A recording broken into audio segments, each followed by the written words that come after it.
Yesu Kristo kabla kuruka kabisa kamili koresho amen na deline kuze ndubatse fise imana ikombe kumwana ndi mu president bisaba batatu abakobwa babiri beza n'undi muhungu nawe mwiza hanyuma umudamu wagira kwa munsi yitwa Ndetse papa we ni Samuel Sabimana mama we Suzanne Nibigira ego ndibaza Suzanne bagiye gufasha kurondera umuziki cyangwa ndamuze muri rumbi cyamufata okay all right umuhungu na gukora zikomeza hanyuma uba bwira ko gakunda nategurira muri YouTube ntabyari ibintu naravyo muri 2021 kirabira umugore wa turakoze tugasindukira nuzo ko meje bizofukira ndari narabaze nkunga cyane byo gukora imana ntabirashaka kujyamo na abagabo kenshi ndabyanga nari nshaka kuba umuprofeseri muri kaminuza nari ngishiye gato muri kaminuza n'ikintu cyameze cyane ariko imana tibabugiye ndakuti kombe ndayo yakubitwa gusa sinagiye mu ndayo mufi bwawo nagiye hasa namwe so abike twavuga mu nyuma ariko rero imana yampamagaye ndabaza nzugenda gutyo uzoja muri iyo hari namwe kandi none naratekeye ndaza kuwa kandi imodoka imana irafasha inganga ibyo bazikoreye imana irafasha kandi yuko ibyo imana iguhamagaye kandi none nzokubwanje byose n'umuryango wanje kuko nta wundi buzima buryoshye bwo kuba muri Yesu haleluya nta kiryoshye bwo kuba muri Yesu Pawulo ati jewe ndiho ariko Kristo muri jewe no mwisi ndaba ndayibamo niko ndakora amafaranga ariko ngiye ko nzobona Yesu Yesu nashimwe sinzi usomye muri utangura igice cya mbere ku murongo wa mbere havuga ngo iki ko nazoza kwa Pawulo nta muntu ngiye kubatizwa watingisho kintu kuri Imana yaremye ibindi byose havuga iki ubwa mbere na mbere iki hata ubwa mbere na mbere abagisi abandi iki Imana sibyo ubwa mbere na mbere iki haleluya uriko muri ndiko ndabe igice yararije ukimbere yuko ibindi biza mugabo haji iki Imana uzokubwira Imana ngo bamubwira Maria bigishe yuko Imana yaremye sibyo ariko mu bwa mbere hari iki Imana rigira itango rigira n'iherezo n'Imana ikibazo cyo gikurikira dusubire kugira gatoya muri Matayo 6:33 kandi twese twari kuvuga ngo Matayo 6:33 muhamfasha ati ubwa mbere na mbere witwararike iki ubwami bw'Imana no kugororoka kwayo ibindi bizoba inyongera kugorora nk'inyongera Yesu nashimwe ubwa mbere witwararike iki ubwami bw'Imana bugira iki kugororoka kwayo sorry je kurana n'umwari ndakunda kuba kandi kunagara ntabwo tuzocomugana nze muri hanga mbate kwimenyereye bwanyu so ubwa mbere muri havuga kuri twasubiye ngo ubwa mbere Imana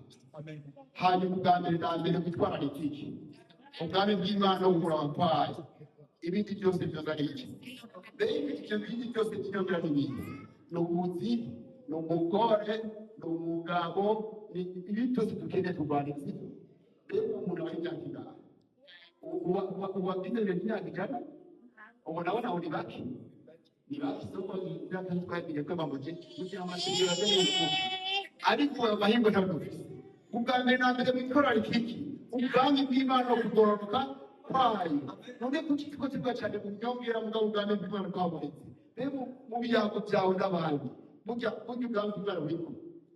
urashaka no muri sahani gusa wamubwiye ibya Kristo wamubagiye gukora urugendo rugeze muri Kristo n'ubitse kumwambeze umoja uravuga iby'ubumwe uravuga ibyo yuko atawuzigamo uhora atawuzigamo bateranyiri wongerabira gusa n'ibindi uri kurabwira abandi hari abantu bataramenya yuko ikintu cyane dukwiye gushimira ari Kristo yuko ibi byose bizoshira haleluya sindakubwiye ntujye gukora akazi ariko uri ku kazi uri kure gakorwa ati nese Imana icyubahiro abikore no bambere umurongo wa 10:33 igice cya 10:31 ndahavuga mu byo mukora byose abikore no bambere 10:31 ko ndagira ubwaka ndaziga mu ibyo mukora byose murya munywa mubikore mukoresha Imana icyubahiro. Ubwo nawe niko bimeze mu binyobwa byawe n'inshuti zawe ujya ngendeye babonamo ubwami bw'Imana. Ubwo nawe witwararika ubwami bw'Imana. Ubwo bamwe nitujora bibiri hageze ko tuza kwa Mungu. Ubwo bamwe nitwiyegeranya hageze ko tuza kwa Mungu. Usenga kangahe?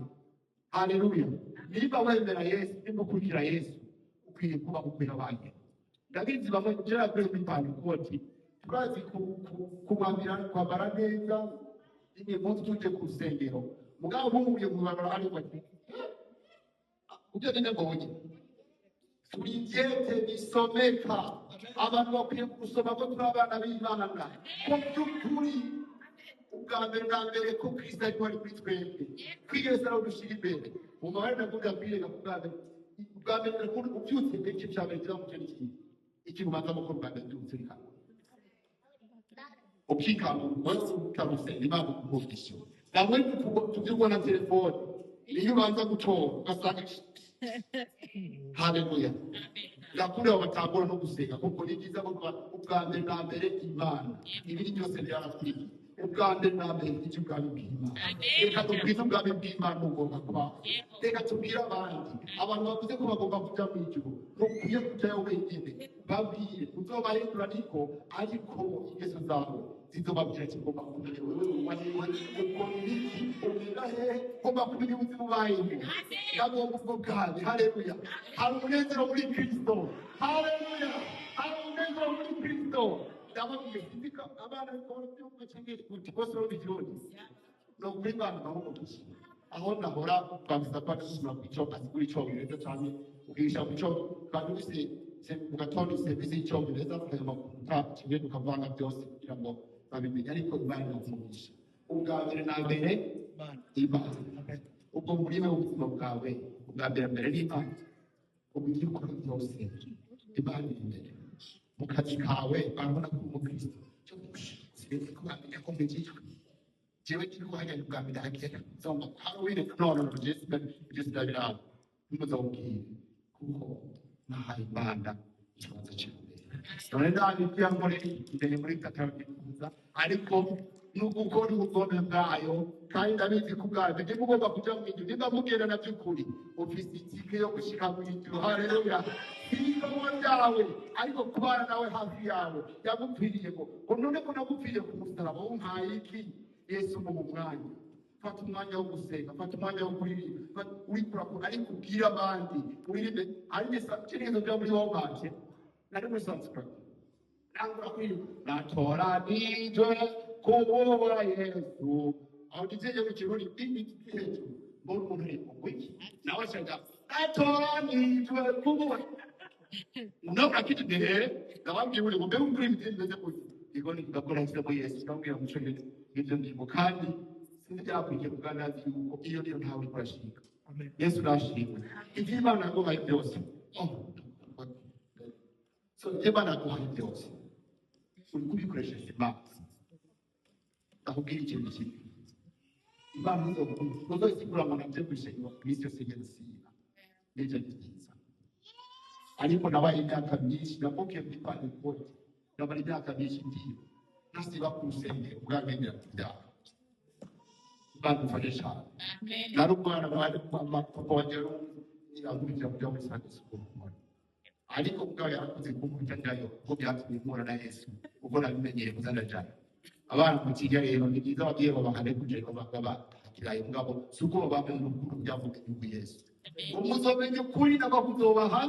kwidegembya abenshi babayeho barushe kandi Yesu arimo kubaruhura. Ndavuga byinshi ariko muri wewe Yesu abizi ikibanza kingana gutya benshi turamuvuze ku munwa kuko n'abatazi Imana baramurahira ko Jesus abandi ngo my God sibyo mugabo atamuzi ariko buryo baramuzi mu buzima bwabo ubwizire bw'abantu Yesu arakubaza ko naguhaye amaraso yanjye ko nagwitabye ku musaraba wowe iki uri gutanga iki Yesu niba haba itangaje kandi ikindi ndiko mvuga ni ngaho hano ugasanga kana gukora neza mugabo zikorera Yesu mwari mubabone ko nacyo pastor abone ko ngaho uri gukorera gusa abanza kandi kandi bw'Imana uriko isubirwa ko Yesu yabiguhaye ko mbiba kurongoye pase natambira wakoze uzokubisa umutima wo kwikora ayo sho wari baranzi nukuri gawe bari bayikibazo cyo afite cyangwa iki gukora urusengero gasinzi cyo mu gatondo kwakira abantu n'abagiye kwakira abantu ku mango bose bagiye gukora ibyiza gukora Yesu ndagomba nishikaye avuga ati karibu wowe umukozi w'umwizigirwa warakoze kunkorera ibikorwa neza umwami n'abaho umugisha Yesu akoze cyane bari gukaza kuri cyane kuko ndagushimiye kubw'ibishengero mwami uzi ibyo bakeneye niba ari umuntu mwami Yesu Kristo amaze igihe ataguha ikibanza uri umwanya wo gutangura warakoze kuyicangira ku musaraba urakora urampfira ndakwinginze sinzo byivugana hari abantu benshi gako baricwa n'ubwoba bari guhoresha n'ibyaha niko gusambanya bwahishe ukunywa inzoga byabishe bagomba kugerageza kwikirisha inkomezi zabo ariko bari bagiye ko Yesu yabapfiriye kandi aragize akabona kubuza ariko ni ngombwa gukurikira kiko n'umusaraba wacu urakoze bidufashe ubwo biratugora binosere byinshi ego ibi byose turimo n'ibyongera mugabe tukara umwanya wose ndakwingize mwana udufashe cyane mu izina ry'umwami wacu Yesu Kristo dusenze amen amen.